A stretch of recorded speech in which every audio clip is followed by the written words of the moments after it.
नमस्कार। इन खबर में आपका स्वागत है। बाहुबली नेता हरिशंकर तिवारी कल पंच तत्व में विलीन हो गए। उस चिल्लू पार के टाड़ा गांव में जहां से वो आते थे और उस चिल्लू पार का 22 साल तक प्रतिनिधित्व किया। अपनी राजनीतिक विरासत वो अपने बेटों भीष्म शंकर तिवारी और विनय शंकर तिवारी को सौंप चुके थे। 2007 में हारे तो फिर उनका एक तरह से राजनीति से अलगाव होता चला गया और बेटे राजनीति में एक्टिव होते चले गए। इस मौके पर तमाम दलों के नेता पहुँचे, दुख जताया, श्रद्धांजलि दी, लेकिन उसी शहर से आने वाले सीएम योगी का कोई चिट्ठी, कोई संदेश नहीं पहुंचा। सामान्य तौर पर राजनीति में होता है कि विरोधी के लिए भी संदेश दिया जाता है। आखिरकार सीएम योगी ने ऐसा क्यों किया होगा, इसके पीछे क्या कारण हो सकता है? तो आपको बता दें कि दोनों की राजनीति में अदावत थी और ये अदावत जातीय राजनीति को लेकर के थी। इसकी शुरुआत होती है जेपी आंदोलन के दौर से।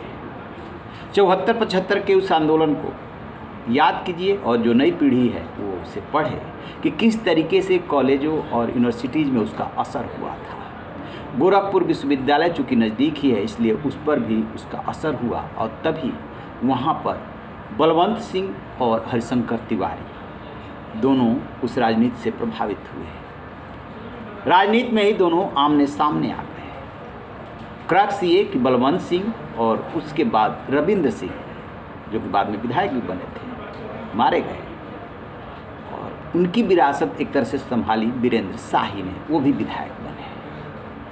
तो एक तरफ से राजपूत राजनीति, ठाकुर राजनीति के ये अगुवा हो गए और दूसरी तरफ से ब्राह्मणों का प्रतिनिधित्व हरिशंकर तिवारी करने लगे। जातीय राजनीति और अदावत कुछ इस तरीके से शुरू हुई 70-80 के दशक में और ये 90 के दशक तक चला है, जिसमें कि काफ़ी लोग मारे गए।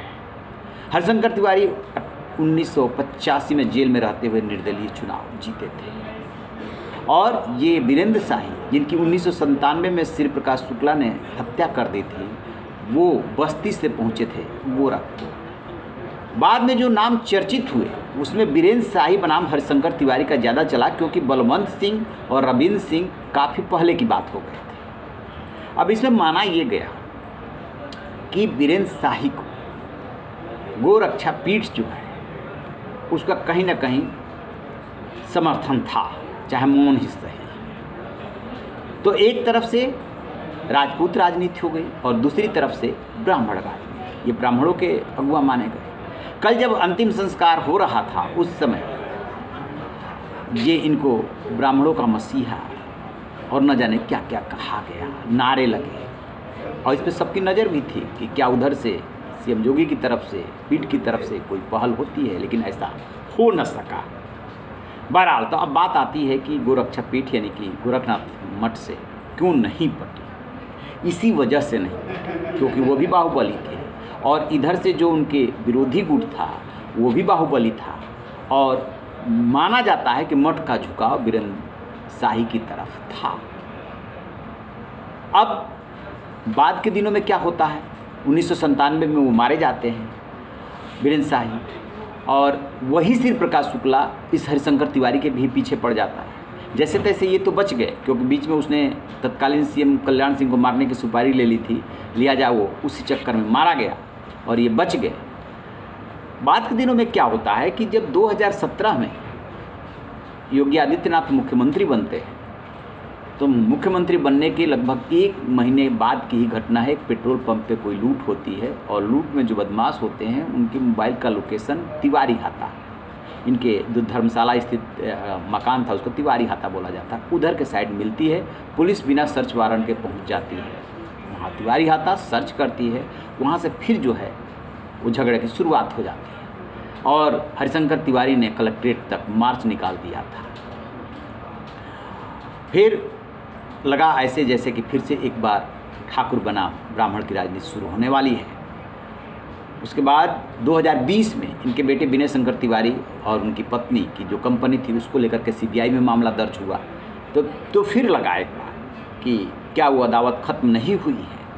बात आई गई हो गई, कभी थोड़ा मुकदमों में तेजी आई तो कभी धीमापन। लेकिन अब जब हरिशंकर तिवारी का निधन हुआ तो निधन के बाद सीएम की तरफ से न कोई चिट्ठी न कोई संदेश, तो एक बार फिर से इस पर चर्चा हो रही है कि सीएम योगी आदित्यनाथ वो शख्सियत है जो जल्दी कुछ भूलते नहीं हैं, और वो जो अदावत थी कहीं ना कहीं वो है और लास्ट तक रही।